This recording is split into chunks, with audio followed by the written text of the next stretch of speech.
The following is a production of Learfield Sports. Well, for the third time in 4 meetings against Michigan, the Wisconsin Badgers gave the highest scoring team in the country all it could handle. Wisconsin and Michigan played to a 4-4 tie on Saturday night. Wolverines prevailed in a shootout. That followed a 4-1 Michigan win on Friday. Now the Badgers wrap up their 8-game homestand. Michigan State comes to town. I'm Brian Posick, the radio voice of Wisconsin hockey, and head coach Mike Eaves joins us next on the Badger Hockey Digest.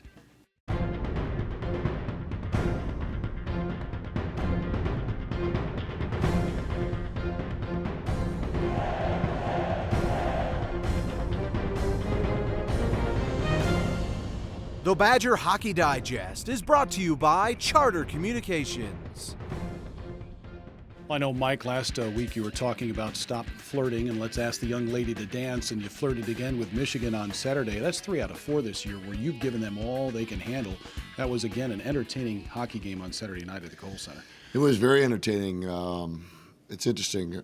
When you're standing on the bench, you're so involved with the game, you don't have a chance to really look around, and you may hear a dull roar. Mm-hmm. But in talking to people, especially my wife after the game, she said the people were standing the whole last 5 minutes and in overtime and everything else like that. So the fact that the fans are seeing some entertaining hockey and they're seeing the direction that these young men are going is an exciting thing. And we've been saying that. Mm-hmm. And, we're still going. We're still in that process. And we started talking about a new word this past week, forge. Mm-hmm. To forge something is to place something in heat and then bang away and create something much like this old carpenter's nail. It's a piece of steel. I just happen to have it in my pocket. Yeah, how convenient. But this thing wasn't this shape when it began, and it was forged to be in this shape for a significant purpose. And that's the process that we're going through right now, is these guys are forging themselves through practice and the experiences of games to become the team and get in the shape of the way that we want to play. Yeah, I know, talking with Red Berenson prior to the weekend series, talking to Penn State's Guy Godowski, neither one of those teams, and I'm guessing the rest in the Big Ten, don't want to play your club when it gets to the Big Ten tournament in a single-game format. Well, that's very nice feedback for us, and I think that just restates what we're saying, that when they watch us play, they see the energy, they see the direction that we're going, and who knows where we're going to be when it comes time for the Big Ten tournament. And so that's good feedback for us. I think that solidifies the fact of what we're saying is that we're going in the right direction. Yeah, your point's well taken about the fans, too. I thought throughout Saturday's game they were encouraging. You're down 4 times and rallied 4 times against the 6th-ranked team in the country and could have beaten them. You had a power play in overtime, just didn't work. Yeah, it was close. We had chances there. We went down the last second. And so, again, it's fun for our fans to see the fact that these young guys are going in the right direction, and they're getting that support is very encouraging. And I know the boys want to reward them by becoming what they think they can be. Yeah, they got another chance this weekend against Michigan State. Among the young men that are forging their way, sophomore Ryan Wagner, and Mike and I have talked about Ryan on a number of occasions. He scored his 10th goal on Saturday, and he had 2 goals against Michigan, and he's had a nice few games against Michigan this year, but he's got 10 goals this season. He's got 21 points after only 5 points a year ago, and he sees himself as a producer. I'm not afraid to throw the body around. I've told you that multiple times. But yeah, on the offensive side, I like to create plays, shoot the puck, get in front of the net, screen, and get some tips from the D-man and stuff like that. Obviously, Ryan Wagner speaks a lot better than I speak, but Mike, he has had a very fine year, and it's exciting to think what he's going to accomplish. I know I don't want to look too far ahead, but what he's going to accomplish as a junior and a senior at Wisconsin.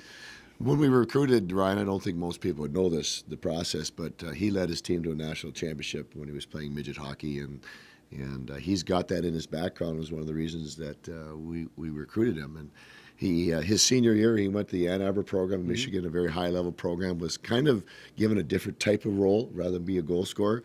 And things changed for him a little bit, and he tried to get that back in his freshman year, and he had many chances early, but unfortunately he didn't get that mojo going for himself. But he continued to work. He's got that mojo going for himself in terms of his offensive flair, and we sure hope that continues. Yeah. Badgers continue their homestand. In fact, they wrap it up this weekend against Michigan State. More on the Spartans coming up in just a moment. Game night. That magical weekly gathering where lands are conquered, and you get trapped in the dungeon that is your bedroom. but you've got blazing fast Spectrum internet. So Kevin and his friends have enough bandwidth to play together, and you have enough left over to find a new apartment. Get 60 megabits of dragon-slaying speed with Spectrum internet. Where will it take you? This is Andrew Zielsdorf. He plays hockey. This is leukemia. It's bad business. This is Andrew's oncology team. They love Andrew. They don't like leukemia. And thanks to them, Andrew is now cancer-free. Booyah. They are the world-renowned physicians, scientists, and nurses at the American Family Children's Hospital, pioneers in pediatric cancer care. UW Health. Remarkable. Before we get to Michigan State, I wanted to bring up junior Grant Bessie, who had a goal and 3 points on Saturday against Michigan. He and Luke Cunnin and Cameron Hughes played an excellent game against maybe the most powerful line in all of college hockey. All three of those young men produced. And the goal that Cameron Hughes set up to tie it late in the final half minute, where he fed Luke Cunnin for his second goal, that was about as pretty of a stick-handling play you could see. It was, and when you watch plays like that we're seeing more common from Cameron, you think, man, that's a big-time player right there. His ability on his edges, and then the puck control, and then the saucer pass that he threw on his backhand, all indicate that those are the things that he is capable. And much like Ryan, you think about what he's going to be able to do with another year's growth and strength, because that's the area that Cameron needs that.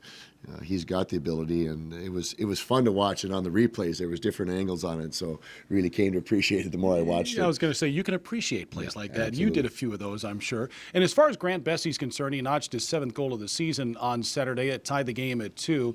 And I spoke with him afterwards on the radio network, and he admitted he's been struggling a little bit. And he's a sniper. He was in high school, and he was expected to score a lot of goals when he came here.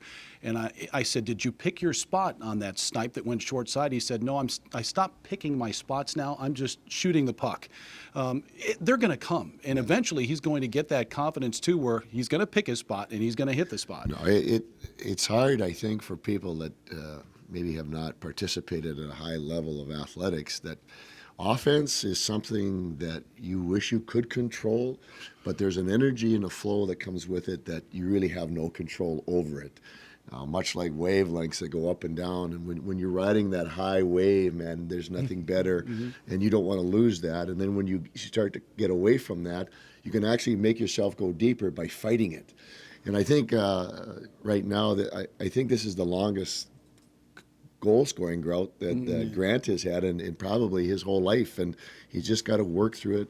Be confident, work hard in practice, so that he knows when it comes time to the game that he's done all that he can, and that flow will come back to him. Yeah, I don't know how much my advice matters, but I said just keep shooting.